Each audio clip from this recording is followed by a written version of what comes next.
யுபஅஸூன் அவர்களுக்கு முன்னால் பர்ஸக் வாழ்க்கை இருக்கிறது. இலா யௌமி யுபஅஸூன் அவர்கள் கியாம நாளுக்காக எழுப்பப்படுகின்ற அந்த நாள் வரை, விசாரணைக்காக எழுப்பப்படுகின்ற அந்நாள் வரை அவர்களுக்கு முன்னால் என்ன இருக்கிறது? பர்ஸக் இருக்கிறது. வரா என்பது அரபியில முன்னால் பின்னால் ரெண்டு அர்த்தத்துக்காக வேண்டி வரும். இங்க முன்னால், முன்பு என்ற முன்னர் என்ற அர்த்தத்துல. சரியா?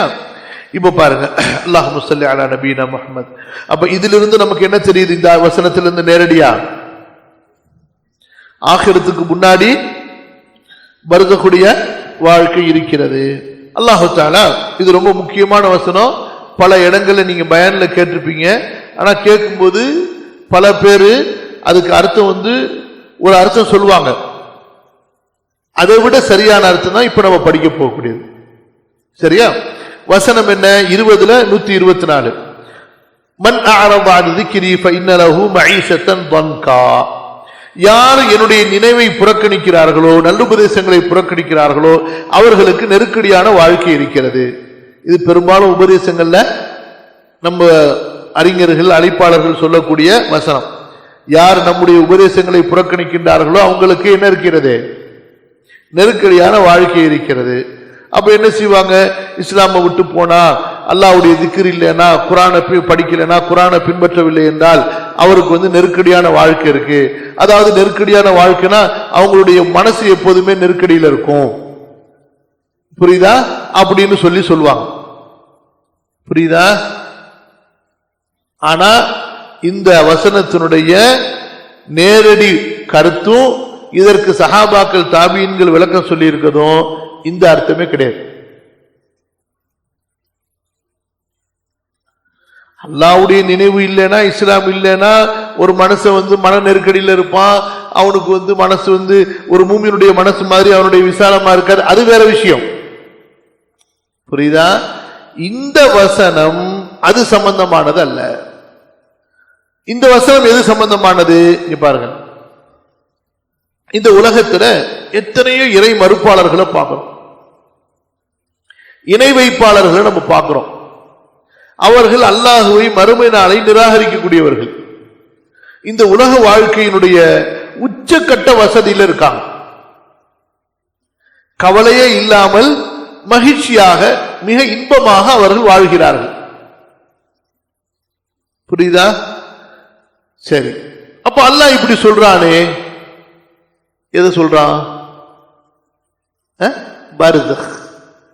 யார் அல்லாஹ்வுடைய திக்ரை புறக்கணிச்சு வாழ்றாங்களோ அவர்களுக்கு நெருக்கடியான வாழ்க்கை. எதை அல்லாஹ் சொல்றான்? பர்ஸக சொல்றான். இந்த துன்யால இருந்து அவங்க வாழ்ந்துட்டு போகும் பொழுது கபருடைய வாழ்க்கையை அல்லாஹ் சொல்றான். அதனாலதான் அதுக்கு அடுத்து மறுமையில் அவனை எழுப்பும் போது வனஹ்ஷுருஹு, அந்த கபரில இருந்து மறுமையில் அவனை எழுப்பும் போது குருடனாக நாம் எழுப்புவோம். புரியுதுங்களா? அப்ப இந்த வசனமும் எதை உணர்த்துகிறது? பர்ஸகுடைய வாழ்க்கை உண்டு, அங்கே பாவிகளுக்கு தண்டனை உண்டு என்பதை உறுதி செய்கிறது. அடுத்த வசனம் பாருங்க, இன்னும் உங்களுக்கு கூடுதல் தெளிவோட. வஹாக பிஆலி ஃபிர்அவுன சூஉல் அதாப். ஃபிர்அவுன் கடல்ல மூழ்கடிக்கப்பட்டான். அல்லாஹ் சொல்கிறான் 40வது அத்தியாயத்துல 45, 46 ஆகிய வசனங்கள் ஃபிர்அவுனையும் ஃபிர்அவுனுடைய சமூகத்தாரையும் கெட்ட தண்டனை சூழ்ந்து கொண்டது. அதான் மௌத்தா போயிட்டாங்கல்ல, கடல்ல மூழ்கடிக்கப்பட்டு. இப்ப அவங்களுக்கு தண்டனைனா என்ன? மௌத்தா போனாதான் உணர்வு இருக்காதுல்ல. அப்ப துன்யா முடிஞ்சிருச்சு. எதை அல்லாஹ் சொல்றான்? கெட்ட தண்டனை அவர்களை சூழ்ந்து கொண்டது என்று. பர்ஸக மேலும் சொல்றான், அன்னாரு யுஅரபூன அலைஹா உதுவன் வ அஷியா. அந்த நெருப்பிலே அவர்கள் காலையிலும் மாலையிலும் போட்டு பொசுக்கப்படுகிறார்கள். அந்த நெருப்பின் மீது அவர்கள் வைத்தெடுக்கப்படுகிறார்கள், சமர்ப்பிக்கப்படுகிறார்கள். அடுத்து பாருங்க, வயௌம தகூமுஸ் ஸாஅத்து, இன்னும் மறுமை நாள் நிகழும் அந்த நாளிலே அத்கிலு ஆல ஃபிர்அவுன அஷத்தல் அதாப், ஃபிர்அவுனுடைய குடும்பத்தார்களை மிக கடுமையான வேதனையிலே தள்ளிவிடுங்கள் என்று மலக்குகளுக்கு நாம் சொல்வோம். அப்ப இதிலிருந்து என்ன தெரியுது?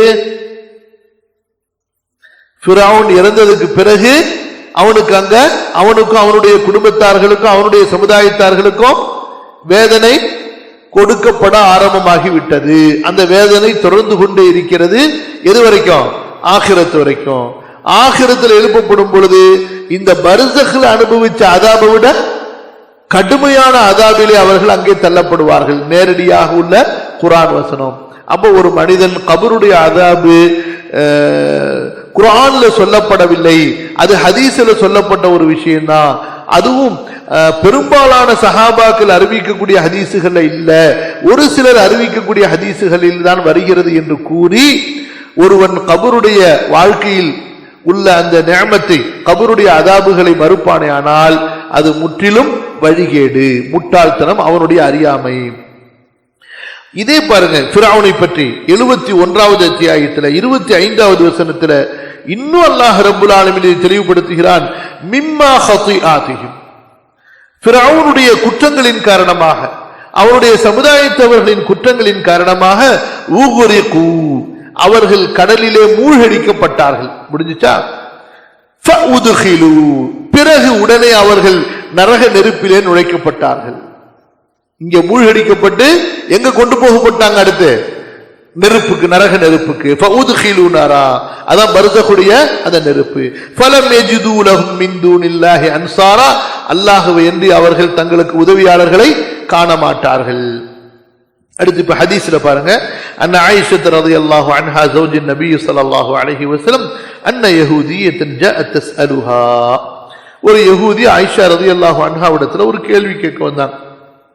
கேட்டுட்டு அந்த யஹூதி பெண்ணு போகும்போது அஆதகில்லாஹு மின் அஸாபில் கபர், கபருடைய அஸாபிலிருந்து உன்னை அல்லாஹ் பாதுகாக்கட்டும்னு துஆ செஞ்சுட்டு போறாங்க. ஆயிஷா ரலியல்லாஹு அன்ஹா ரசூல்லா வந்த உடனே முதல் கேள்வி கேட்கிறாங்க, ஐயோ அஸ்ஸபுன் நாஸு ஃபீ குபூரிஹிம், அல்லாஹ்வுடைய தூதரே கபருல மக்களுக்கு வேதனை நடக்குமா என்று. ஃபகால ரசூலுல்லாஹி ஸல்லல்லாஹு அலைஹி வஸல்லம் ஆயிதன் பில்லாஹி மின் ஸாலிக், அல்லாஹ்விடத்திலே கபருடைய அஸாபிலிருந்து நான் பாதுகாவல் தேடுகிறேன் என்று சொன்னார்கள். அப்ப என்ன அர்த்தம்? அங்க கபருடைய அஸாபு இருக்கு. அந்த யஹூதி பெண் சொன்னது உண்மை. قالت عائشة சொல்கிறார்கள், فما رأيت رسول الله صلى الله عليه وسلم بعد صلى صلاة إلا تعوذ من عذاب القبر. சொல்றாங்க ஆயிஷா ரலியல்லாஹு அன்ஹா, இதுக்கு பிறகு ரசூல் ஸல்லல்லாஹு அலைஹி வஸல்லம் தொழுத எந்த தொழுகையாக இருக்கட்டும் கபருடைய அஸாபிலிருந்து பாதுகாவல் தேடாமல் அவர்கள் தொழுததில்லை. ஜாத குந்துருன், ஹதீஸுடைய அறிவிப்பாளர்களை ஒருவர் சொல்கிறார், அஸாபுல் கப்ரி ஹக்குன், கபருடைய அஸாப் என்பது உண்மை, நடக்கக்கூடியது, யதார்த்தமானது. அனில் பரா இப்னு ஆஸிப் ரலியல்லாஹு அன்ஹு அன் நபி ஸல்லல்லாஹு அலைஹி வஸல்லம் قال اذا وقعد المؤمن في قبره اتي ثم شهد ان لا اله الا الله وان محمد رسول الله. இப்ப கபர்ல மூமின் அடக்கம் செய்யப்பட்டதுக்கு பிறகு நடக்கக்கூடிய நிகழ்வை இந்த ஹதீஸ் அறிவிக்குது புகாரில. அதுல என்ன வருகிறது? மூமின் கபரிலே உட்கார வைக்கப்படுவான், பிறகு அவரிடத்திலே பல கேள்விகள் கேட்கப்படும். அந்த மனிதன் லா இலாஹ இல்லல்லாஹ் முஹம்மது ரசூலுல்லாஹ் என்று சாட்சி சொல்வான். சொல்லிட்டு சொல்றாங்க, யார் சொல்றா? ரசூலுல்லாஹி ஸல்லல்லாஹு அலைஹி வஸல்லம். இதை பற்றித்தான் குர்ஆனிலே இந்த வசனம் கூறுகிறது. அது எந்த வசனம்? யுஸப்பித்துல்லாஹு அல்லதீன ஆமனு பில் கௌலி ஸாபிதி ஃபில் ஹயாத்தித் துன்யா வ ஃபில் ஆখিরাহ. நாளை மறுமையில 14வது அத்தியாயம் 27வது வசனம். சரி, நாளை கபர்ல அல்லாஹ் சுப்ஹானஹு வ தஆலா மூமின்களை உறுதிப்படுத்துவான் உறுதியான வார்த்தையை கொண்டு. மூமின்களை அல்லாஹ் தஆலா உறுதியான வார்த்தையை கொண்டு உறுதிப்படுத்துவான் என்று அல்லாஹ் சொல்லி இருக்கக்கூடிய, உலகத்திலும் அல்லாஹ் உறுதிப்படுத்துவான், மறுமையிலும் அல்லாஹ் உறுதிப்படுத்துவான் என்று அல்லாஹ் சொல்லி இருப்பது எதை பற்றி?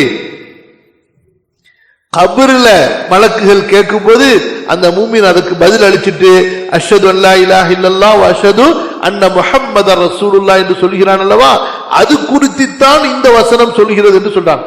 அப்ப குர்ஆனை விளக்குவதற்காகவே அனுப்பப்பட்ட நபி, யார் மீது குர்ஆன் இறக்கப்பட்டுச்சோ அந்த நபி சொல்றாங்க, கபரை பற்றி பர்ஸகை பற்றி தான் இந்த வசனம் பேசுகிறது என்று. புரியுதுங்களா? அப்ப நீ அதை மறுப்பாயானால், கபரை பற்றி கபருடைய வாழ்க்கையை பற்றி குர்ஆன்ல இல்லவே இல்லை என்று மறுப்பானையானால், அப்ப யாரை மறுக்கிற? நபியை மறுக்கிறியா? நபி சொன்னதை மறுக்கிறியா? சரியா?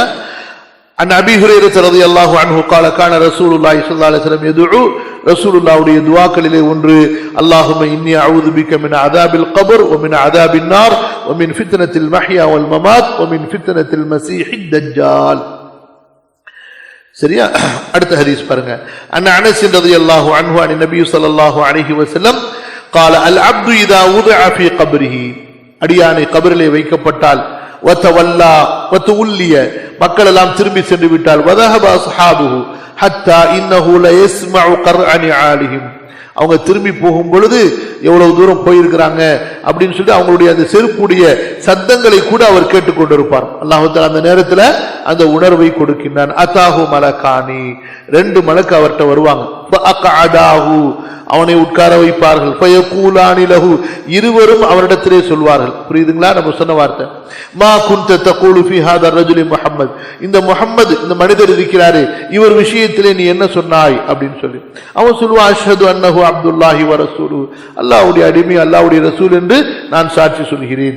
ஃபயுகால் உன்துர் இலா மக்அதிக மினன், இந்த பார் நரகத்துல இதுதான் உன்னுடைய இடமா இருந்துச்சு, ஆனா அப்தலக்கல்லாஹு பிஹி மக்அத மினல் ஜன்னah, அல்லாஹ் தஆலா உனக்கு சொர்க்கத்தில் அதுக்கு பதிலா இடத்தை கொடுத்துட்டான் அப்படின்னு சொல்லி அவனுக்கு சொர்க்கம் காட்டப்படும். கால நபி ஸல்லல்லாஹு அலைஹி வஸல்லம் ஃபயராஹுமா ஜமீஅன், அப்ப நரகத்துடைய இடத்தையும் அந்த மனிதன் பார்ப்பான், சொர்க்கத்துடைய இடத்தையும் பார்ப்பான். ஏன் இந்த இடத்துல நரகம் காட்டப்படுது? அவனுக்கு அச்சுறுத்தல் தானே, பயந்தானே. ஏன்? அதுக்கு பிறகு சொர்க்கத்தை பார்த்த உடனே அவனுக்கு சந்தோஷத்துக்கு மேல சந்தோஷம், அல்லாஹ்வுக்கு நன்றி செலுத்தக்கூடியவனாக அல்லாஹ் அக்பர், அல்லாஹ் என்ன பாதுகாத்தானே, அல்ஹம்துலில்லாஹ் இந்த நரகத்திலிருந்து என்னை விடுவித்தானே என்று அந்த நிஅமத் அவனுக்கு அதிகமாக வேண்டும் என்பதற்காக. ஏன்னா கஷ்டத்தையே பார்க்காம நிஅமத்தை பார்க்கும்போது அருமை தெரியாது. புரியுதா? வஅம்மல் காஃபிரு அவில் முனாஃபிக், இறை மறுப்பாளரோ அல்லது நயவஞ்சகரோ ஃபயகூலு லா அத்ரி, எனக்கு ஒன்றும் தெரியாது, குன்து அகூலு மா யகூலுன் நாஸ், ஏதோ மக்கள் சொன்னாங்க நானும் சொன்னேன். ஃபயகூல், அப்போ ஃபயுகால், அவனுக்கு சொல்லப்படும் லா தரைத வலா தலைத், உனக்கு ஒன்றும் தெரியாது, நீ எதையுமே படிக்கல ஓதல. சும்ம யுத்ரபு பிமித்ரகத்தி மின் ஹதீத், பிறகு இரும்பிலிருந்து ஒரு சம்பட்டி இருக்கும், இரும்பாலான சம்பட்டி, அதை எடுத்து அடிக்கப்படுவான் பாருங்க. தர்பதம் பைன உதுனி, 2 காதுக்கு இடையில இந்த இடத்துல செவுல்ல. புரியுதா? ஃபயஸீஹு ஸைஹதன், அலறுவான். இஸ்மஉஹா மையலி, சுத்தி உள்ளவங்க எல்லாருமே அந்த சப்தத்தை கேட்பார்கள். இல்ல சகலைன், ஜின்களை தவிர, மனிதர்களை தவிர. இன்ஷா அல்லாஹ் அடுத்து ஒரு நீண்ட ஹதீஸ் இருக்கு, இன்ஷா அல்லாஹ் அடுத்த அமர்விலே பார்ப்போம். அல்லாஹ் சுப்ஹானஹு வ தஆலா நம்முடைய கபருடைய வாழ்க்கையும், நம்முடைய பெற்றோர்கள், நம்முடைய மூமினான முன்னோர்களுடைய கபருடைய வாழ்க்கையும் சொர்க்க வாழ்க்கையாக ஆக்கி வைப்பானாக. கபருடைய அதாபிலிருந்து அல்லாஹு தஆலா நம்மையும் நமது பெற்றோரையும் மூமினான ஆண்கள் பெண்கள் அனைவரையும் அல்லாஹு தஆலா பாதுகாத்து அருள்வானாக. அஸ்தக்ஃபிருல்லாஹல் அஸீம் லி வ லக்கும் அஸ்தக்ஃபிருஹு இன்னஹு ஹுவல் கஃபூருர் ரஹீம். அஸ்ஸலாமு அலைக்கும் வ ரஹ்மத்துல்லாஹ். சுப்ஹானக்கல்லாஹும்ம பிஹம்திக அஷ்ஹது அன் லா இலாஹா இல்லா அன்த அஸ்தக்ஃபிருக வ அத்தூபு இலைக்.